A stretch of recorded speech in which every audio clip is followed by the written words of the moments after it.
প্রিয় শিক্ষার্থীবৃন্দ, আসসালামু আলাইকুম। আজকে আমাদের আলোচনার বিষয় হলো পার্সন। পার্সন মোস্ট ইম্পর্টেন্ট একটা জিনিস, বিশেষ করে জেএসসি, এসএসসি, এইচএসসি এবং অল ওভার সবগুলো ক্লাসের জন্য মোস্ট ইম্পর্টেন্ট। আমরা অনেকে পার্সন যারা এইচএসসি লেভেলে পড়ি কিংবা হায়ার লেভেলে পড়ি, অনেকে আমরা পার্সন সম্বন্ধে ক্লিয়ার না, অথচ এই পার্সন আমাদের পরীক্ষার জন্য মোস্ট ইম্পর্টেন্ট একটা ব্যাপার। এই উইথ ক্লোজ, উইদাউট ক্লোজ, যে কোনো একটা সেন্টেন্স লিখতে গেলে আমাদের পার্সন প্রয়োজন পড়ে। তো আজকে আমরা পার্সন নিয়ে ডিটেলস আলাপ করব। আশা করি আজকে ক্লাসের পরে কারো পার্সন নিয়ে সমস্যা হবে না। তো প্লিজ যারা এখনও আমার চ্যানেলকে সাবস্ক্রাইব করুন নাই, অনুগ্রহ করে আমার চ্যানেলকে সাবস্ক্রাইব করুন, প্লিজ সাবস্ক্রাইব করুন। তো চলুন আমরা শুরু করি। পার্সন বলতে সাধারণত আমরা বুঝি কোনো ব্যক্তিকে বুঝাই। তো এই পার্সন তিন প্রকার: এক, first person, second person, third person. তো আজকে আমি আলাপ করব পর্যায়ক্রমে। ফার্স্ট পার্সন, ফার্স্ট পার্সনকে যে কথা বলে উনি ফার্স্ট পার্সন। তো আমাদের যে জিনিসটা মোস্ট ইম্পর্ট্যান্ট, সবচেয়ে প্রয়োজন, সেটা হলো এই ফার্স্ট পার্সন কারা কারা, এই জিনিসগুলো মনে রাখা। যেমন I, we, me, us, my, mine, our, ours, এগুলো হলো ফার্স্ট পার্সন। এই ফার্স্ট পার্সনের যে সাবজেক্টগুলো আমরা এগুলো খেয়াল রাখবো: I, we, me, us, my, mine, our, ours. Most important এই সাবজেক্টগুলো মনে রাখা। এগুলো ব্যবহার হবে। আমি আজকের বিশেষ করে আজকে টপিক্সের পরে শেষের দিকে একটা সেন্টেন্স দিয়ে আমি এক্সাম্পল দিব। তো এই ধৈর্য ধরে আমার ভিডিওটা শুনো, শেষের দিকে আশা করি আপনারা ভালো একটা ধারণা পাবেন এই সম্বন্ধে। তো তাহলে আমরা জানলাম ফার্স্ট পার্সন মানে হলো আই, উই, মি, আজ, মাই, মাইন্ড, আওয়ার, আওয়ার্স। তো আমরা এই পার্সনগুলোর এই যে নামগুলো, এগুলো অবশ্যই মুখস্থ করব। এরপর হলো সেকেন্ড পার্সন। তো সেকেন্ড পার্সনকে যাকে বলা হয় তাকে সেকেন্ড পার্সন বলা হয়। তবে আমাদের যে জিনিসটা মনে রাখতে হবে সেটা হলো এক্সাম্পলগুলো। যেমন ইউ, ইউটস, সেকেন্ড পার্সন হলো একমাত্র ইউ অথবা ইউটস। হ্যাঁ, আর এরপরে আমরা জানবো থার্ড পার্সন। তো শিক্ষার্থীবৃন্দু, এরপরে আমরা জানবো থার্ড পার্সন। তো আমরা যদি প্রথমত সংজ্ঞাটা জেনে নিই, যে কথা বলে এবং যাকে বলা হয়, এই দুইজন ব্যতীত বাকি সবাই থার্ড পার্সন। যথোপযুক্ত একটা সংখ্যা, অর্থাৎ ফার্স্ট পার্সন আর সেকেন্ড পার্সন ছাড়া যত পার্সন দুনিয়াতে আছে সবগুলোই থার্ড পার্সন। ফার্স্ট পার্সন আর সেকেন্ড পার্সন ছাড়া সবাই থার্ড পার্সন। তো আমরা দেখি থার্ড পার্সন কারা: he, she, they, him, her, them, his, their, her. আমরা সাধারণত যে জিনিসটা আমাদের একান্ত প্রয়োজন সেটা হলো থার্ড পার্সনের এক্সাম্পলগুলো। এই নামগুলো আমরা অবশ্যই মুখস্থ করব। কারা কারা আমার থার্ড পার্সন, এখন কে সেকেন্ড পার্সন। সেকেন্ড পার্সন একমাত্র ইউ, ইউস, আর থার্ড পার্সনের এই নামগুলো অবশ্যই মুখস্থ করব। আর কারা কারা ছিল আমার first person: I, we, me, আজ, মাই, মাইন, আওয়ার, আওয়ার্স। এগুলো হলো ফার্স্ট পার্সন, সেকেন্ড পার্সন এবং থার্ড পার্সনের আমার পর্যায়ক্রমে এক্সাম্পলগুলো। তো অবশ্যই আমরা third person, first person, second person, third পার্সনের পার্সনগুলো অবশ্যই মুখস্থ করব। তো শিক্ষার্থীবৃন্দু, চলুন আমরা একটা এক্সাম্পল দিয়ে ক্লিয়ার হই। তো শিক্ষার্থীবৃন্দু, subject third person singular number হলে ভার্বের সাথে এস বা এস যোগ হয় প্রেজেন্ট ইনডেফিনিট টেন্সে। মোস্ট ইম্পর্টেন্ট একটা লাইন। এটা আমরা রাইট ফর্ম ভার্বসে আমরা ক্লিয়ার করব। আমি এখনও রাইট ফর্ম ভার্বস নিয়ে কোনো ক্লাস করি নাই, ক্লাস এখনও দিই নাই আপনাদের।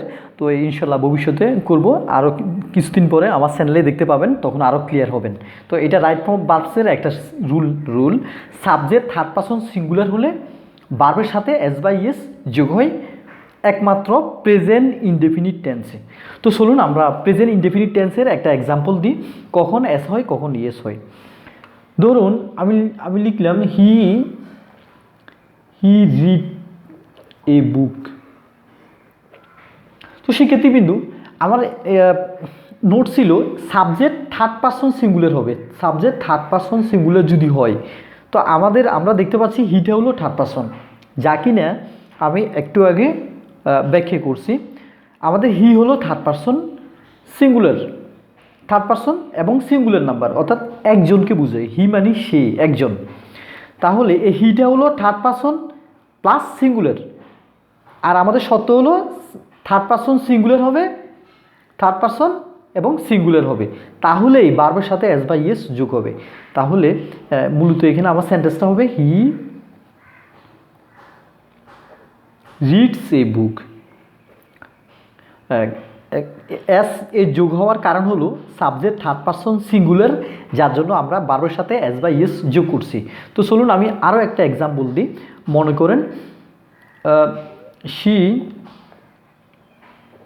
she go to school।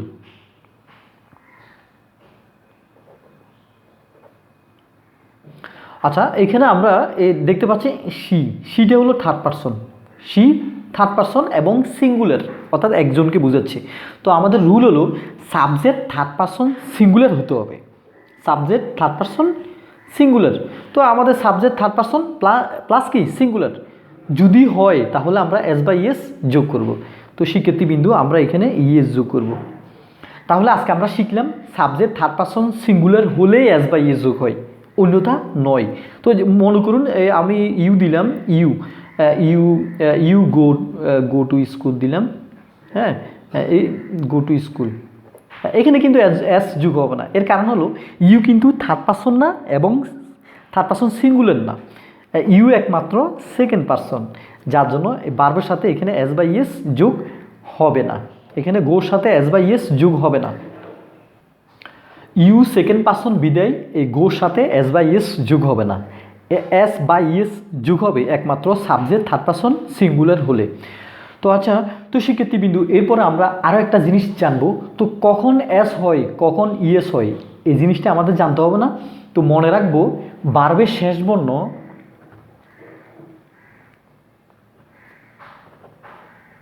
ভার্বের শেষ বর্ণ এসএস, সিএইচ, ও এক্স অথবা ও বা এসএইচ ইত্যাদি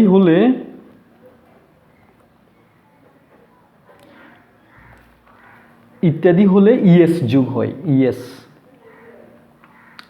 যোগ হয়। অন্যথায় এস যোগ হয়, বা অন্যথায় না দিয়ে আমরা আরো সহজে বোঝার জন্য লিখি, হ্যাঁ, বাকিদের সাথে এস যোগ হয়, অন্যদের সাথে এস যোগ হয়।